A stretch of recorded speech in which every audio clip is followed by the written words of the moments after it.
اعوذ باللہ من الشیطان الرجیم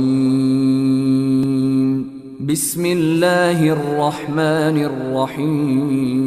بھائی صاحب، یہ سوال ہے کہ قرآن حکیم ایک سائنٹیفک کتاب بھی ہے، لیکن اس میں جنات پر پورا ایک چیپٹر ہے۔ آپ اس کو سائنس کے لحاظ سے کس طرح دیکھتے ہیں، اور اس پر کوئی احادیث کے علاوہ کوئی ڈیٹا ہے؟ دیکھیے، بات یہ ہے کہ سائنس کے لحاظ سے میں اسے کیوں دیکھوں؟ سائنس تو ابھی اس مقام کارکردگی تک پہنچی نہیں۔ ابھی آپ دیکھیے کہ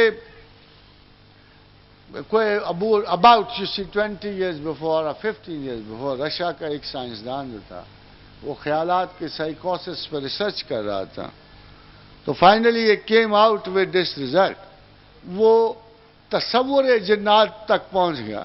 تو اس نے کہا جب کوئی سائیکوسس کا مریض جو ہے بے انتہا شدت اور غور سے اور کنسنٹریشن سے کسی خیال پہ اتنا زیادہ چارج دیتا ہے، مینٹل چارج دیتا ہے، کہ that idea becomes capable of hurting ہم ان ریٹرن۔ اور اس نے کہا کہ اس سے میں خیال کرتا ہوں کہ وہ جن تخلیق ہو جاتا ہے، جو عموماً مشہور ہے۔ اور یہ یاد رکھیے کہ اس پر رشا جو تھا خدا یا جن یا ملائکہ کو ماننے والا نہیں تھا، بلکہ پیور کامونسٹ تھے۔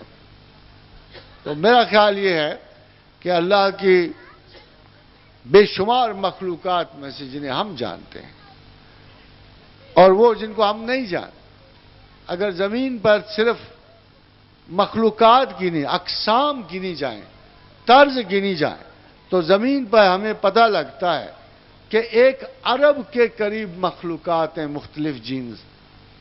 اب اگر زمین پر انسان سے نیچے 1 بلین کے قریب مخلوقات کے پیٹرنز موجود ہیں، تو ظاہر ہے کہ اللہ نے صرف زمین نہیں بنائی، آسمان کے اوپر بھی درجہ و درجہ ہزاروں بلکہ لاکھوں مخلوقات ہوگی، جنہیں اللہ کے لشکر بھی کہا جاتا ہے، جنہیں جنود و ارواح بھی کہا جا سکتا ہے۔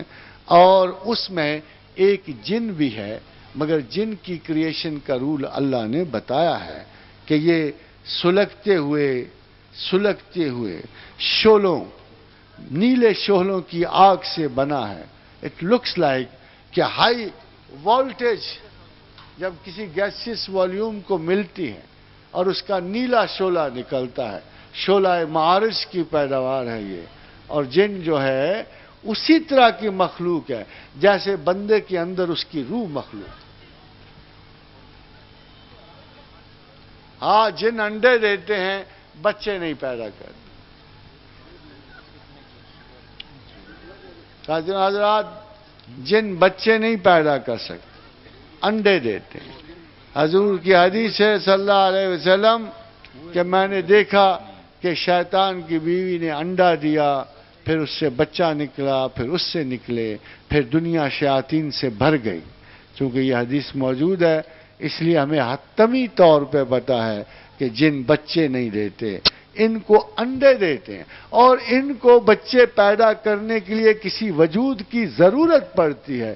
حالانکہ انسان کو وہ وجود شکل میں مل گیا ہے، مگر ان کو جاری ہونے کے لیے، اولاد کے لیے وجود کی ضرورت پڑتی ہے، اور کسی نہ کسی جانور کے پیکر میں ڈھل کر، یا گاہے ان سینچریز کسی انسان کے پیکر میں ڈھل کر یہ اپنے بچوں کو پیدا کرتے ہیں۔